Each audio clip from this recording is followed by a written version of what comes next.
Thank you, Steve, and thank you, Vijay and Jay Paul, for having me today to talk about the Brampton Mobility Plan. I'm really excited to be here. I think we heard about it a lot today, or we heard it mentioned quite a few times today, and so I'm glad that I get to be the one to actually take the group through what the plan is and how we got there. Um, so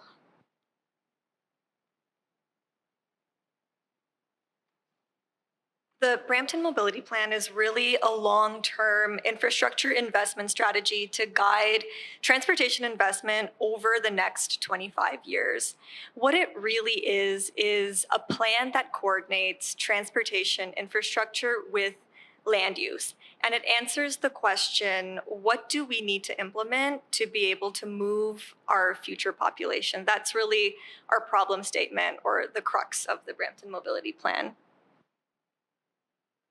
It was informed by various different policy documents that Steve mentioned in his presentation, our new official plan, Brampton Plan, our Brampton 2040 vision, but also 7 guiding principles that were endorsed by Council in 2021, which were to enhance mobility and travel options, improve sustainable environmental sustainability, integrate transportation and land use planning, protect public health and safety, advance multimodal transportation equity, leverage technology, and to enhance community engagement and collaboration. These guiding principles really were integrated into each stage of the Brampton Mobility Plan and became the foundation for the evaluation framework to assess the different alternatives. The development of the Brampton Mobility Plan was informed by consultation at various stages throughout the study process. We received lots of feedback from the public. We engaged more than 17 different stakeholder agencies, ranging from Indigenous groups, neighboring municipalities, the Brampton Board of Trade, the Greater Toronto Airports Authority, and we received a lot of really good feedback that helped inform the plan. Overall, most of the feedback was related to the need for enhanced transit, and particularly those 905 to 905 transit connections. This morning, Vijay, you mentioned that traffic congestion and transit were 2 really important issues to the business community. And not surprisingly, a general theme that we heard from residents also was that they were really concerned about traffic congestion. This would also reinforce some of the feedback that the city received in Brampton's customer satisfaction survey, which identified that traffic congestion was the 3rd most important issue to Brampton residents after public safety and housing affordability.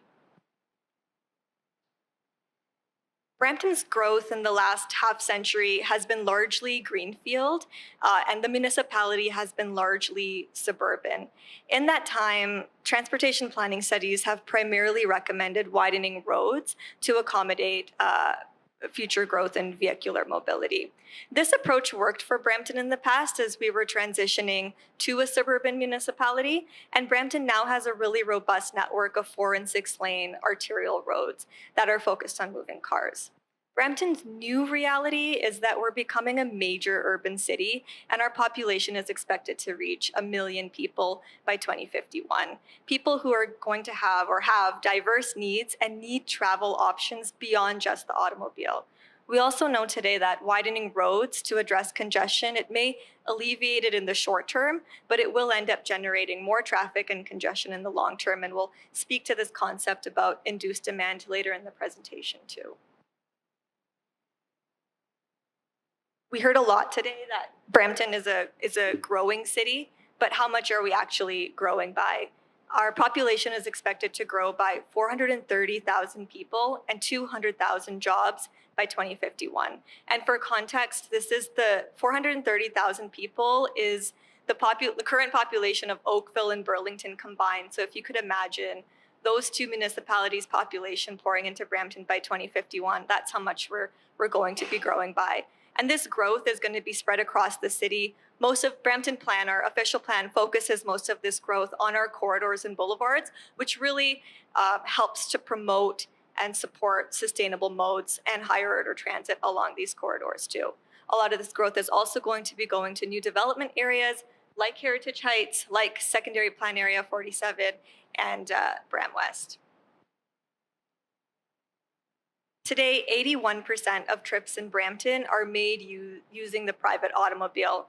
And if these trends continue into 2051, we are going to see an additional 150,000 more car trips on our road network just in the morning peak period alone. However, if we're able to achieve the mode share targets that are set out in our official plan and increase our active transportation mode share by only 2% and increase our transit mode share by 15%, we can reduce this number by almost 50%. That's less than 70,000 car trips in that morning peak period. In the transportation panel today, it was asked, what's a quick win that can improve our transportation network? And I really think it's this shift to sustainable modes. The Brampton plan, which Steve mentioned, our official plan, it mandates or it directed staff to investigate alternatives to 6-lane road widenings. And it really encouraged staff to look at increasing person moving capacity rather than just moving cars. So in accordance with this policy framework, the Brampton Mobility Plan, it explored 3 different alternative scenarios. The first scenario was our business as usual, continue widening roads, focusing on vehicular capacity. The second scenario, which we're calling Brampton Plan, it reflected the Brampton Plan's policies to focus on people moving over cars. And it assumed that any previously recommended 4 to 6 lane road widenings would instead be built as complete streets. And we'll talk more about complete streets in future slides too. The third scenario was called Bold Moves. This was more of an ambitious scenario, which really reflected significant investment in higher order transit, and it reflected a grid of higher order transit across the city. Through our analysis and evaluation and through input from public and stakeholders, the preferred alternative for the Brampton Mobility Plan is a combination of the Brampton Plan and the Bold Move scenario. It's primarily Brampton Plan with some elements of Bold Moves integrated into it. Before I go into the details of our preferred solution, just wanted to take a moment to talk a little bit about the true costs associated with auto-centric transportation planning. There's a lot of data points on this slide. I'm not gonna kind of go through each one, but one that I did wanna highlight, which was mentioned this morning too, I think Vijay, you mentioned it, it's the cost of congestion to the economy. So according to the Canadian Centre for Economic Analysis, the estimated cost of congestion to the GTHA is estimated to be 10.1 billion in 2024. And if we continue planning for the automobile, this number and this cost of congestion is going to go up. There are also other indirect costs associated with auto-centric transportation planning. This includes climate change costs, costs to public health, costs as a result of motor vehicle collisions. All of this to say, we really need to start prioritizing moving people instead of moving cars because the road network simply can't grow fast enough or wide enough to keep pace with continued car dependence, especially for a city that's going to be home to 1 million residents. This is a slide that kind of talks about induced demand, and it kind of hones in on that previous concept of if we widen roads, it may alleviate congestion in the short term, but that widening is going to attract more cars to the road as the city develops, and it means that more people will continue to choose to drive, and we're going to end up with the same problem that we had previously.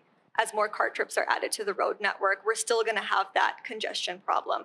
So this cycle just repeats itself and it induces more demand. So what we really need is a new innovative solution to accommodate future travel demand.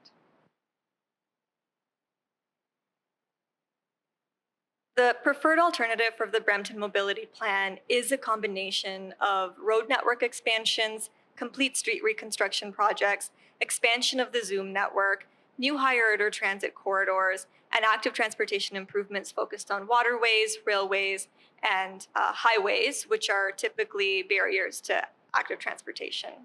The focus of the Brampton Mobility Plan is really on complete street reconstruction projects and higher order transit to truly move our future population of 1 million residents. It recognizes that sustainable transportation infrastructure alone will not get people to shift to sustainable modes. To support that infrastructure investment, we also need targeted advocacy positions and actions that the city can take to support infrastructure investment. So it also includes a list of advocacy positions that the city can take. The next few slides provide an overview of the recommended networks. So this network here is the 2051 transit network. There's also a 2041 network and a 2031 network, but this is sort of what full build out of our vision for transit in Brampton will look like.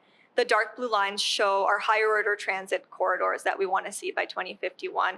And key elements include the LRT extension into downtown Brampton, higher order transit on Queen Street, on Beauvard, Airport, and Steeles. The red is obviously Zoom expansion. And one thing that I'll mention is we want to see a phased approach to higher order transit. So first, it would be the expansion of Zoom along these corridors by the 2041 horizon, followed by higher order transit when that ridership is there. And then the light orange that you see on this map are support corridors, which would feed those higher order transit and Zoom corridors. The Brampton 2051 transit network is also intended to integrate with regional transit along the GO Rail and future transit ways on Highway 407 and Highway 413, which are shown in green. So we also identified a beyond 2051 higher order transit network. So even though the horizon year for the Brampton Mobility Plan is 2051, we recognize the importance to actually I think Jonathan talked about corridor protection earlier in his presentation. It's important for us to have a long-term vision for what we want the city to look like so that we can start thinking about what corridors we want to see higher order transit in the future and start integrating that into our planning work now. So this includes, this is really that network of higher order transit that I was talking about that was a part of the bold move scenario. It's not something that's recommended immediately for the short, medium, or long term, but this is, that next step of what higher order transit in the city could look like.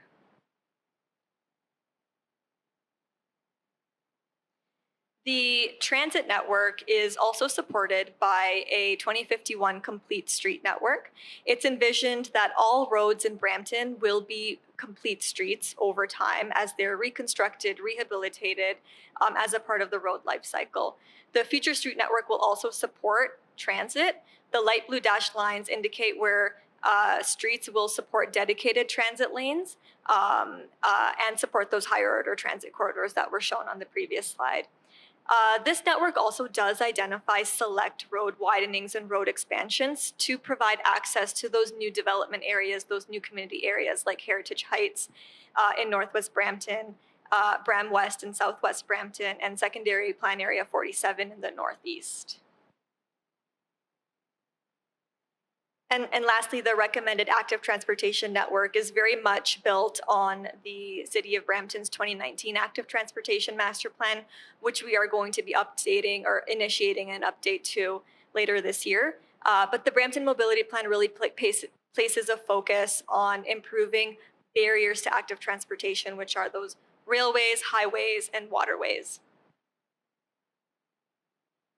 So, like I said, that a key goal of the Brampton Mobility Plan is to implement complete streets, and we do want to see all streets become complete streets over time.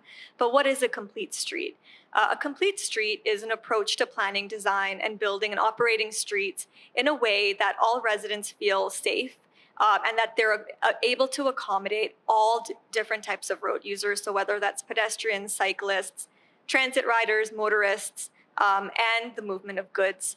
I also grew up in Brampton. I pretty much spent my whole life living in Brampton. And one thing that I hear time and time again is in Brampton, you need a car. You can't get around without a car. What the Brampton Mobility Plan and what Complete Streets really does is it changes that. It provides people with the choice. So if you want to take your car, we still have that robust network of 2 and 4 lane arterial roads to get you to and from your destination via car. But if you want to take public transit, you have that option, and it is competitive and convenient. If you want to ride your bike or if you want to walk to your destination, that option is available to you too. So that is really what a complete street is. It provides you with a variety of choices to get around.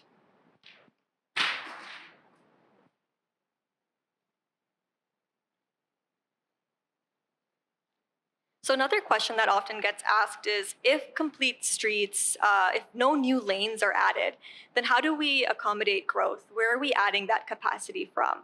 Complete streets maximize the efficiency of a road right-of-way by repurposing the right-of-way to give space to active modes and dedicated transit lanes, which actually have the ability to move more people in a given amount of space.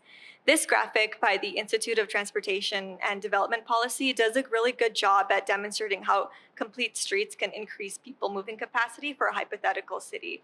Through the Brampton Mobility Plan, we undertook a similar exercise to understand, what does this look like for Brampton if we convert a lane for higher order transit, for example. And the results demonstrated that converting that lane, a 6-lane arterial to a 4-lane arterial with 2 dedicated transit lanes, so still the 6 lanes, but one of those 6 lanes in each direction is for higher order transit, has the capacity to increase person moving capacity by over 1,000 people per hour. And at a citywide scale, the recommended preferred alternative for the city of Brampton in the Brampton Mobility Plan could increase person moving capacity by 20% for residents traveling east-west across the city and 18% for users traveling north-south. And so this is sort of towards the end of my presentation now. We can implement all sorts of infrastructure recommendations, but these infrastructure recommendations have to be supported by policies, actions, partnerships, and do require advocacy from other levels of government to be successful. The Brampton Mobility Plan identifies over 62 actions and 47 advocacy positions. This slide just represents a small snapshot of what it recommends, but there are a lot of synergies between the advocacy positions in the Brampton Mobility Plan and the white paper that was presented this morning by Jonathan. Some of those advocacy positions are applying a multimodal level of service analysis in all of our transportation studies, where all modes of travel, not just cars, are assessed. So Steve, we're not just going to be looking at volume to capacity ratio anymore. We're going to be looking at what the level of service is for pedestrians, cyclists, for goods movement, and for transit. It also includes developing and implementing strategies for changing behavior to promote and incentivize sustainable travel modes. So behavior change strategy and a travel demand management strategy to figure out what is it going to take to get people to change their behavior over time. There are advocacy positions that are related to Metrolinx and advocating for the delivery of that LRT to our downtown, which I know is also a priority for the Brampton Board of Trade. And we heard a lot about that today too.